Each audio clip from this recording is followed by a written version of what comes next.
দেশের ক্রিকেটের ধারাবাহিক ব্যর্থতায় কাঠামো নিয়ে এবার প্রশ্ন তুলেছেন মিনহাজুল আবেদীন। শ্রীলঙ্কার বিপক্ষে সিরিজ নিয়ে তাই প্রত্যাশা নেই সাবেক অধিনায়ক এবং প্রধান নির্বাচকের। একাধিক ভেন্যুতে হতে পারে সামনের NCL T20 ইঙ্গিত দিয়ে রেখেছেন টুর্নামেন্ট কমিটির এই কোঅর্ডিনেটর। এপ্রিলের শেষ আর মের শুরুতে ব্যস্ততম সময় ছিল দেশের ক্রিকেটে। একযোগে শ্রীলঙ্কায় খেলেছে বয়সভিত্তিক দল, দেশে এ দল, ইমার্জিং দল আর জাতীয় দলের সিরিজ ছিল বিভিন্ন দেশের সাথে। কিন্তু এসব সিরিজ দিয়ে জাতীয় দলের পাইপলাইন মূল্যায়ন করতে নারাজ মিনহাজুল আবেদীন।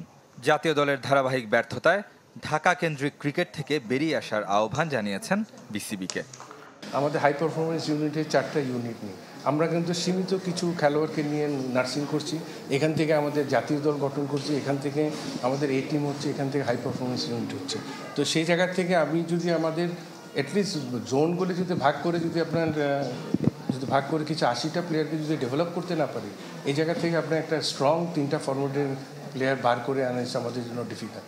আজকে কত বছর হয়ে চললো আমরা টেস্ট স্ট্যাটাস পেয়েছি, এবং আপনি দেখেন ODI কত ম্যাচ খেলেছি, T20-তে কতগুলি ম্যাচ খেলেছি, টেস্ট ম্যাচে কত, সেই হিসাব করলে অবকাঠামো কিন্তু এখনও আগের জায়গায় নিতে ওই মিডবুকের দিকে ফিরে, তো সেইভাবে আপনি কিন্তু আগাতে পারবেন।